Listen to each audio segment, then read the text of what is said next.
안녕하세요. 개발자 구디인입니다. 이번 시간에는 핵심 문법 첫 번째 UI편 마지막 파트인 리스트 렌더링에 대해서 공부해 보도록 하겠습니다. 이론 시간에 살펴보았지만 다시 한번 정의를 짚고 넘어가도록 하겠습니다. 리스트 렌더링이란 배열 데이터를 기반으로 동일한 구조의 UI를 반복 구출하는 기능을 말합니다. 제가 두 편의 Vue.js 콘텐츠를 진행했는데 그때도 같은 모양의 그리고 같은 구조를 띈 레이어 같은 경우는 처음에 여러 개로 하드코딩으로 작성을 했다가 V4 디렉티브를 활용해서 작업했던 기억이 납니다. 즉 동일한 구조의 UI의 코드를 기존의 HTML에서 일일이 하나하나 작성했던 방식이 아닌 V4라는 문법 하나로 쉽게 해결할 수 있게 됐다는 것인데요. 자, 리스트 렌더링 같은 경우에는 V4라는 디렉티브를 활용하고 배열을 리스트로 렌더링 한다는 점 참고하시면 좋겠습니다. 자, V4 문법도 너무나도 간단합니다. 어렵지 않고요. 하지만 두 가지는 명심해 주셔야 할 부분이 있습니다. 자, 한 가지는 아이템인 아이템스라는 구조, 형식의 특별한 문법이 필요하다는 것인데요. 그리고 고유한 키값을 가진다는 것입니다. 화면에 보시면 빨갛게 표시되어 있는 부분을 잘 참고하시면 될 것 같습니다. 아이템이라는 것은 배열 내 반복되는 엘리먼트 별칭을 의미하며 아이템스는 선언한 배열 데이터라고 되어 있습니다. 아래 샘플 코드를 한번 보시면 const items라는 반응성을 가진 배열이 선언되어 있습니다. 이때 요소 하나하나가 객체 형태로 되어 있죠. 요소 하나하나의 구조는 중요하지 않고 배열로 선언되었다는 게 중요합니다. 그래서 item in items라는 형식에 맞게 선언이 되었고 말 그대로 아이템스 안에 있는 것들 하나하나를 아이템이라고 별칭하여 인지하고 활용하겠다라고 이해하시면 됩니다. 그리고 아이템 안에 있는 메시지라는 데이터를 뽑아서 우리가 이제 템플릿 부분에서 활용할 수 있는 것입니다. 이렇게 설명만 들으면 이해가 잘 되지 않는 부분이 있을 수도 있으니까 같이 VS 코드 가셔서 실습을 통해서 공부해 보도록 하겠습니다. 자, VS 코드 오셔서 app.view 파일에 있던 우리가 기존에 공부했던 코드는 모두 제거해 주도록 하겠습니다. 그런 다음에 새로운 세팅을 해주도록 할게요. 이 부분은 데이터라고 바꿔주시고, 자, 우리가 v4 디렉티브는 배열 데이터를 기반으로 한다고 되어 있었죠. 자, 그러면 샘플을 한번 만들어 보도록 하겠습니다. 샘플 어레이라는 배열을 하나 만들어 주시고 여기에는 자, A, B, C라고 그리고 뭐 더 넣으셔도 됩니다. 이렇게 타입이 스트링인 데이터 4개를 한번 넣어주도록 하겠습니다. 자, 그런 다음에 우리가 리스트 렌더링이니까 말 그대로 이 배열을 렌더링 해봐야겠죠. 자, 템플릿 부분 안에 자, li 태그로 원래라면 이렇게 호출을 했겠죠. 샘플 어레이의 0번째 배열, 그쵸? 그 다음에 복사하셔서 이 부분은 1, 2, 3 이렇게 선언을 하면 샘플 어레이라는 데이터에 0번째 배열이 호출이 되고 첫 번째 배열이 호출이 되고 두 번째 배열이 호출이 되고 세 번째 배열이 호출이 될 겁니다. 자, 이렇게 한번 해보고 로컬 환경에서 어떻게 뜨는지 한번 확인해 볼까요? 자, 터미널을 여시고 npm run dev.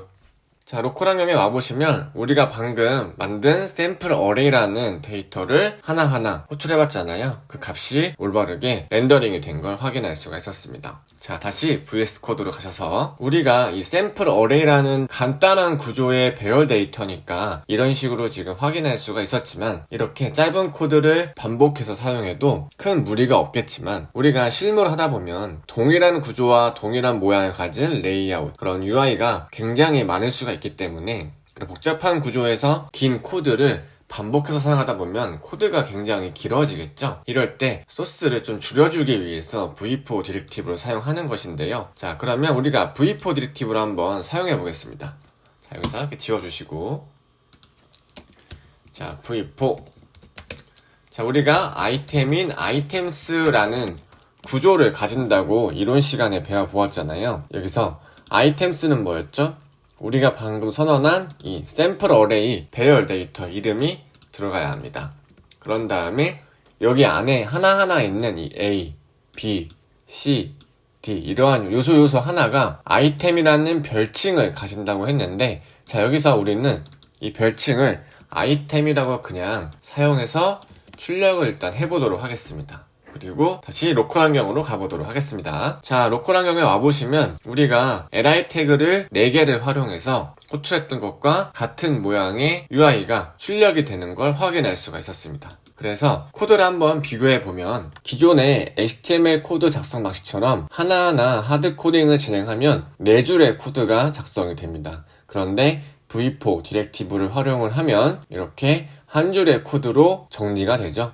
그래서 불필요한 코드를 제거함으로써 조금 더 소스의 양도 줄일 수 있지만 동일한 효과를 누릴 수가 있는 겁니다. 자, 그래서 이 v4는 동일한 구조와 동일한 UI를 반복적으로 그려줄 때 필요하기 때문에 잘 사용하시면 굉장히 좋습니다. 자, 그러면 다른 것들도 한번 테스트 해볼까요? 다른 배열 데이터를 한번 만들어 보겠습니다. 자, other array라고 하고, 자, 이번에는 요소 하나하나가 객체인 걸 한번 만들어 볼게요. id가 0,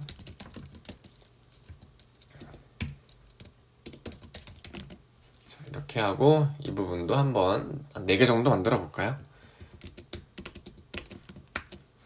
자, id 값을 1, 2, 3, 그 다음에 김, 리,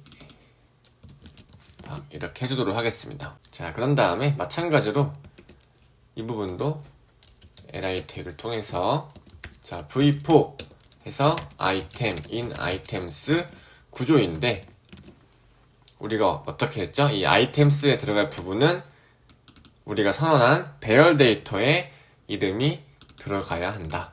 자, 그런 다음에 이 하나하나의 별칭, 배열 안에 있는 요소 하나하나를 아이템이라는 이름으로 활용했다라고 해서 별칭을 준 거잖아요. 자, 여기서 우리는 유저라는 이름으로 활용해 보도록 하겠습니다. 자, 그러면 우리가 알 수 있는 게 뭐죠? 여기에 있는 별칭 이름은 우리의 기호에 맞게 혹은 여러분들의 프로젝트에 맞게 약속에 의해서 정해질 수 있다는 것입니다.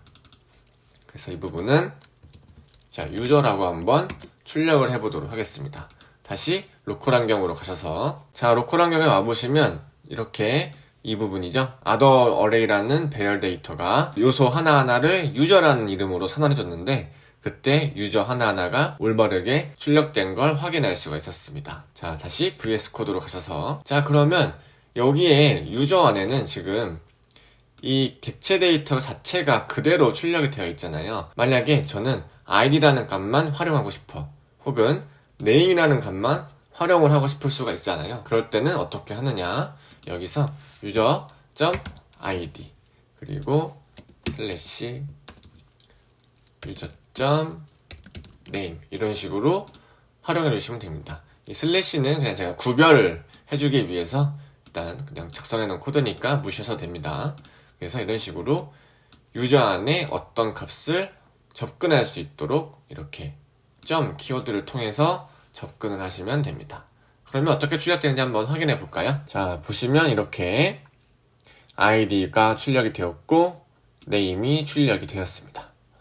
그렇죠? 그래서 v4에서 어떤 배열 데이터의 안에 있는 별칭 하나하나를 우리 기호에 맞게 이름으로 선언해서 그 안에 있는 데이터를 이렇게 추출해서 활용해서 데이터 바인딩을 진행하시면 됩니다. 자, 그런 다음에 자, 마지막으로 이제 제가 이 v4로 사용할 때 주의할 점 두 번째로 고유한 키값이 필요하다고 말씀을 드렸잖아요. 자, 그러면 키값도 한번 활용해 보도록 하겠습니다.